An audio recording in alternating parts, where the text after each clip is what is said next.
상에서 우리가 나타날 수 있는 이런 두 가지 문제들은 이 사건에서의 우리가 중요한 단서가 될 수 있다는 얘기죠. 따라서 국가 입장에서 볼 때는 한마디로 전 와이프의 그 폭행 그죠? 사건과 관련된 증거를 사용할 권리가 있다. 왜냐하면 404조 A죠? A를 우리가 사용 못하지만 404조 B는 당연하게 우리가 인텐트가 추가해 있잖아요. 자, 인텐트가 있잖아요.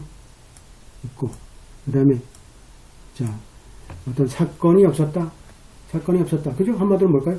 자, 내가 폭행한 사건이 없었다는 뜻이죠. 폭행한 사건이 없었고, 의도도 내가 의도적으로,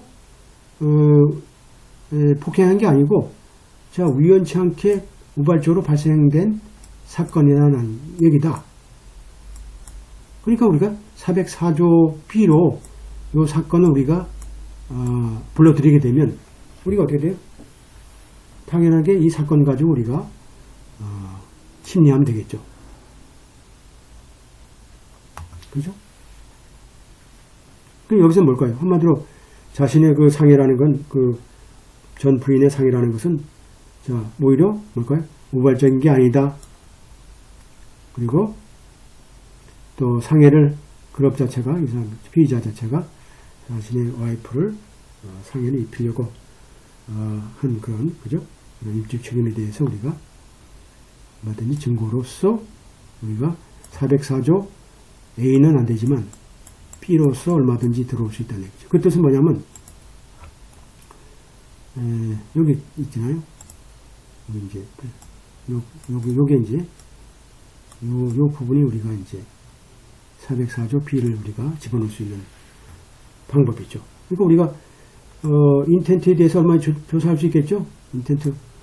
자, 어떤 계획이 있었는지, 어떤 인식하고 있었는지, 어떤 과실이 없었다든지, 이런 건 얼마든지 우리가 사건이 없었다든지, 이런 건 얼마든지 우리가 이 사건에 대해서 404조 A는 안 된다 하더라도 B로서 우리가 집어넣을 수 있죠.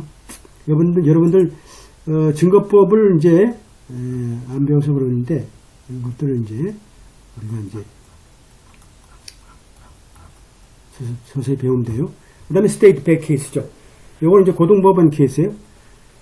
피고도 이제 한마디로 자신의 그 폭행에 대해서 폭행에 대한 그 유죄에 대한 그죠 항소 케이스네요. 항소한 고등법원을 항소한 케이스예요. 그래서 이제 폭행죄를 이제 원심에서 내렸는데 고법으로 이제 항소한 케이스죠. 여기서 보게 되면 이 법정에서 한마디로 과거의 그 가정폭력과 관련된 과거의 행위 자체는 이것이 뭘까요?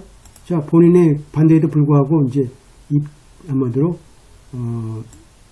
채택이 됐어요. 입증 한마디로 증거로서. 그럼 뭐라 인정하냐면 418조 B 같은 경우는 자 적절한 증거로서 가정폭력의 어떤 과거의 사건에 대한 입증자로서 우리가 집어넣어서 채택할 수 있도록 되어 있어요. 가정폭력이란 가정폭력이죠. 그러니까 이건 뭘까요?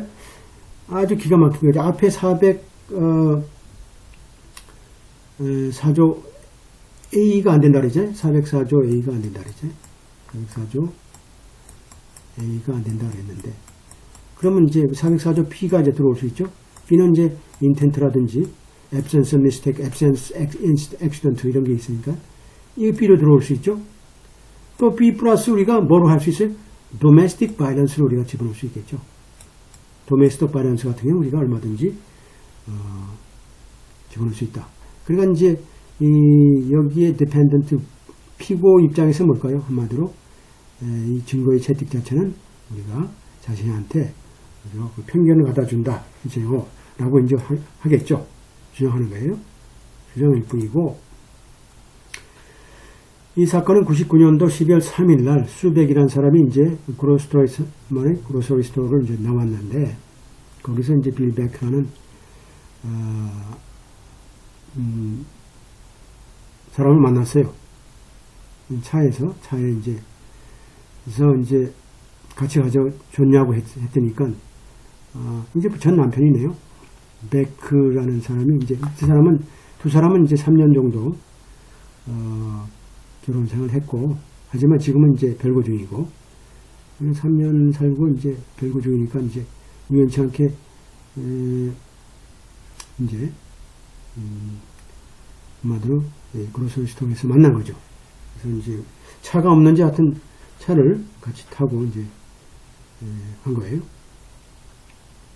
수백이 이제, 집에 이제 같이 가서, 이제, 차가 없으니까 이제, 택시를 불렀네요. 근데 거기 집에 가자마자 빅이 또 손찌검을 했네요. 전 부인을 두드려 팼네요. 얼굴을 패고 막 완전히 고함도 지르고 이래도 되는 건지 모르겠네요. 이렇게 폭력이 가장 심한 사람이네. 그래서 결국은 뭘까요? 하여튼 거짓말 하지 말라고 했고 또 몇 번 또 얼굴을 지어봤고 나가버렸어요. 그래가지고 경찰에 이제 신고한 거죠. 이런 케이스가 된 거예요. 그래서 이제 공판에서 이제 부인 자체가 과거의 폭력 사건에 대해서 쭉 증언을 했고 특히 98년도 5월 31일 날 같이 살고 있을 때 빌백이 결국 뭘까요? 술을 얼굴을 또 때리고 또 신체를 때렸네요. 집에서. 그래가지고 이제 체포돼가지고 가정폭력으로 이게 이제 이런 케이스는 우리가 이제 날짜별로 어떤 사건이 있는지를 우리가 확인할 필요 있어요. 98년도 5월 30일 날은 뭐 어떤 사건이냐, 그죠? 어떤 사건이냐? 빌백이 얼레스트 했다. 한마디로 얼굴을 때리고 말이죠. 몸도 때리고. 그리고 나서 98년도 11월 25일 날 또 같이 살았네요. 그래서 그날 또 직장에서 오고 나서 또 다른 또 남성을 본다고 또 하고 또 팼을 거예요. 또 때렸죠. 맞아요. 또 떨어지고. 그래서 결국은 이제 어디다 터져가지고 이제 넘어졌는데 그러고 나서 이제 물러갔죠. 그러고 나서 이제 또 경찰을 불려서 결국은 98년도 11월 25일 날 결국은 별교하게 된 거죠. 계속 이제 가정폭력이 심하고 구타가 심하네요. 99년도 1월 17일 날 또 5월 32일과 11월 25일에 폭행에 대해서는 이제 죄를 인정한 케이스고 그리고 이제 실제로 구치소에 이제 일정 기간 또 들어가 있다가 6개월 정도 이제 보호관찰 과정 있었고 99년도 12월 달에 또 공판에서 또 과거의 잘못을 또 우리가 불었지만 당시에 이제 결국은 형무소에서 빠져나갈 수 있는 방법은 우리가 그거 외에는 다른 게 없다. 스스로 진술을 하는 게 도움이 된다 이렇게 했겠죠. 피고 입장에서 볼 때는 자 418조 D라는 게 있어요. D라는 건 뭘까요? 과거의 가정폭력의 증거의 채택에 관한 문제죠. 이건 418조 B라는 거죠. 418조 B에 특히 뭐뭐에 따라서 그 증거가 자 403조의 어떤 편견보다는 증거적 가치가 더 있다는 라면 조건에 따라서 418조 B에 의한 과거의 가정폭력의 증거에 우리가 채택을 가능하도록 하는 거죠. 418조 B가 그럼 오히려 가정폭력과 관련해서는 뭐 이게 들어올 수 있다는 뜻이죠. 따라서 403조는 또 어떠한 특별한 요인들을 우리가 비교 형량할 수 있도록 되어 있는데 특히 성격, 그죠? 성격이라든지 또 관련성이라든지 또 그 범죄에 또 가깝고 먼 정도, 그죠? 가깝고 먼 정도의 어떤 것을 이제 뭐 검사해야 되고,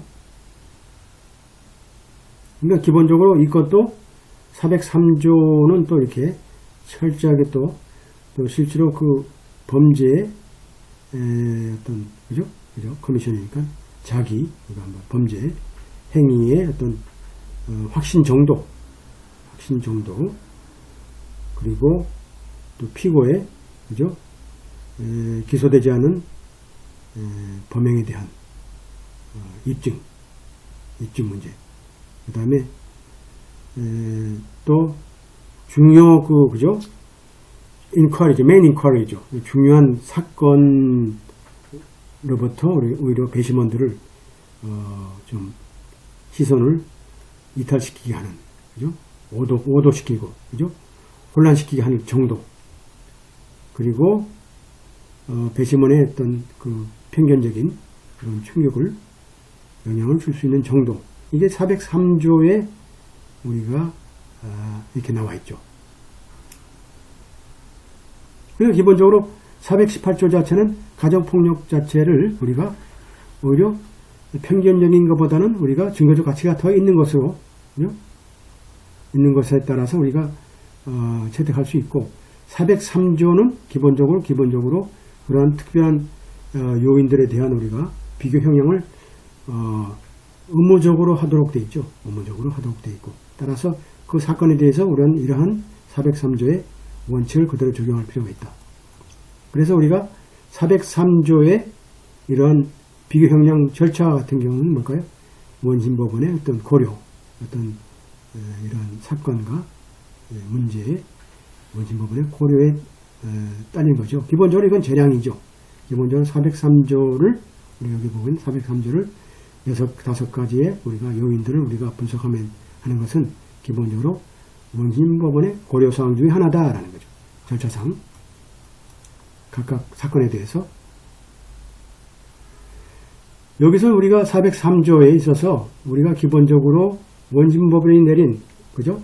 행위에 대한 우리가 어떤 집행에 대해서, 재량권 행사에 대해서 우리가 거부한다든지 뒤집어 엎는다든지, 우리가 그것을 우리가 디스터빙 하는 거죠. 그걸 다른 것으로 대체한다든지 이렇게 하지는 않는다는 얘기죠. 뭐라 그러면 이게 심각한 일탈 행위가 아니라 그러면, 그죠? 기본적으로 특히 arbitrary capricious가 아닌 경우, 특히 이제 이런 말들은 이제 재량 행정에서 많이 쓰고 있거든요. 재량 행정에서 공무원들이 처분을 내렸을 때 그 내용 자체가 arbitrary나 capricious가 아닌 경우, 특히 그것이 재량권의 이탈 행위가 있지 않다 그러면 기본적으로 상급법원에서는 하급심의 판결령을 그대로 우리가 받아준다라는 거죠. 그래서 결론적으로 말하게 되면, 자, domestic abuse, 그죠? 한마디로 이제 이 가정폭력이죠. 가정학대죠. abuse가 학대. 이 사건에서의 우리가 제시된 가정폭력 학대 과거 사건들은, 그죠? 한마디로 유사한 성격이고 또 실제로 학대의 그 일정한 패턴을 지금 보이고 있고, 그죠? 이것도 뭘까요? 빌백이 기소된 그 사건 범죄가 있기 전에 벌써 18개월 동안 꾸준하게 있었던 사건들이죠. 그래서 이런 과거의 사건들은 또 본인이 인정하고 있고, 또 이것은 한마디로 기소된 이 사건이죠. 기소된 이런 어펜스와 한마디로 범죄와 유사하다, 그죠? 유사한 것이다, 유사한 것이다 라고 하는 거죠. 따라서 커미션에 대한, 그죠? 뭐 문제가 없다. 커미션에 대한 그리고 빌백 자체가 거기에 대해서 우리가 항변할 수도 없고 이미 받아들였기 때문에, 따라서 믿을 이유가 없다. 주리가 한마디로 이미 뭐 그것으로 인해서 우리가 증거로 인해서 우리가 어떤 혼란을 겪는다든지 또 호도가 된다든지 또 디스트랙션이 있다든지 부당하게 우리가 편견이 있다든지 이런 게 없다라는 것이 하는 거죠. 이건 한마디로 이제 도메스틱 바이런스라는 것은 우리가 기본적으로 다 들어올 수 있다는 얘기죠. 이 요건에 따라서는 다 들어올 수 있다라는. 이 요건에 따라. 우리가 이제 다른 케이스는 앞에 두 가지 케이스는 차일드 커스티디 케이스는 여러분들이 아주 쉽고 평이한 문제지만 이 증거법과 관련돼서는 이렇게 상당히 그 이론적인 문제들이 이렇게 나열되어 있어요. 이건 법의 문제죠. 그래서 가정 학대라는 문제는 뭘까요? 기본적으로 일반적인 형사 사건은 뭘까요? A라는 사건이 A라는 어떤 범죄 행위가 있었으면 우리가 어느 정도 있다가 어떤 또 범죄가 발생됐어요. B라는 범죄가 그죠? 혹은 A라는 범죄가 발생됐는데 과연 이 사람이 과거에 A라는 범죄를 했기 때문에 지금의 A라는 범죄도 똑같이 했다라는 것을 인정할 수 없다는 뜻이죠. 하지만 지금 A1, A2, A3라는 가정폭력이 있어 왔어요. 그러다가 좀 있다가 자 A4, A5라는 범죄가 있었다. 그 가정폭력이 있었다 하면 뭘까요? 이 일련의 사건의 가정폭력의 일련의 사건의 패턴은 계속 같은 모양을 갖고 있다라는 거죠.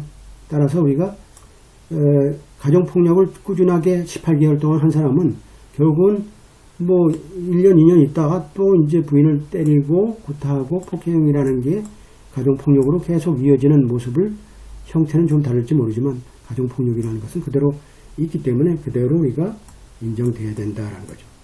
그래서 이 사건은 증거법에 따라서 우리가 어떤 사건을 우리가 채택하는데 들어올 수 있는 합법적인 방법이 뭐냐? 이건 이제 법률에 따라서 우리가 해석할 수 있죠. 그래서 이렇게 4개의 케이스를 우리가 이제 한 번에 봤습니다. 이 4개의 케이스는 우리가 가지고 이제 우리가 작성해서 우리가 내야 될 케이스거든요. 이건 우리가 이제 모른다 그러면 여러분들이 10번도 좋아요. 10번. 이해가 잘 안 된다 그러면 10번도 좋아요. 안에 이제 맥락들 다 이해하셔야 돼. 맥락들 다 이해하지 못하시게 되면 우리가 이제 판례 연구의 어떤 목적에 달성되기 힘드니까 특히 이제 이 증거법과 관련해서는 조금 이제 증거법에 대한 이해가 이제 사실은 필요도 한데요. 사실은 이제 MPT 문제 같은 경우는 뭐 사실은 안에 있는 내용만 가지고 쓰는 거지 여러분이 알고 있는 별도의 지식 가지고 쓰는 게 아니거든요. 그런 것들을 우리가 참조를 하면 될 것 같습니다. 자, 뭐 다음 시간도 한 뭐 4개 정도 하면 되겠네요. 딱 시간이 적절하고 여러분들한테 맞을 것 같습니다. 자, 질문을 주시고요. 예, 선생님, 이윤영입니다. 네, 제가, 네. 여기, 유로브 에비던스 418을, 읽어보고 싶어서 찾아보았는데, 이 조항이 없는 것 같은데요. 그렇죠. 당연하죠. 그게 어떤 이유입니까? 그러니까 지금 보세요. 자, 여기서 보게 되면, 자, 여러분들 알려드렸잖아요. 자, 여기, 프랭클린이라는 주가 있어요? 프랭클린이라는 주가 있어요? 없어요? 없습니다. 없죠. 똑같죠. 가상이에요. 네. 가상이에요. 이것도 가상이에요. 가상으로, 이제, 결국은 다른 이제 조항이 되겠죠. 다른 조항이 될 수 있는데, 똑같은 조항일 수도 있어도, 이렇게, 다른 식으로 이제 표현하는 거죠. 물론, 같은 경우도 있긴 있는데, 대부분 다 이제 편집 과정에서 다 바꿔버려요. 그죠? 그러면 이제, 뭐, 404조나 403조는 있는 조항이고, 내용도 실제 있는 조항하고 똑같은 것 같은데, 예. 418조는 없는 조항인데, 그럼 예를 들면 뭐, 어떤 주의 그 룰 오브 에비던스에는 이 내용이 있는 겁니까?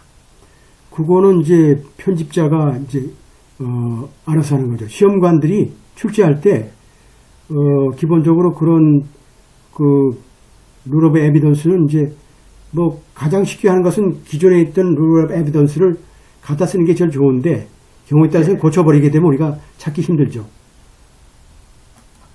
그리고 뭐 이렇게 이런 케이스는 뭐 실제로 있는 케이스도 많고요. 실제로 이 케이스는 있는 경우도 있고 또 요거는 이제 한마디로 픽셔널 케이스니까 한마디로 이 jurisdiction 자체가 그러니까 그거 큰 중요한 게 아니고 그 여기서 표시된 요 조항 자체가 무슨 의미를 갖고 있냐 그것만 우리가 이해하면 돼요. 그럼 그걸 우리가 그래 갖다 쓰면 되거든요.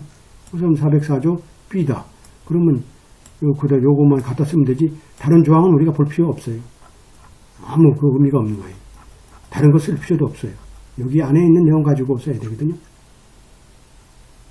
잘 이해했습니다. 감사합니다. 네. 그리고요.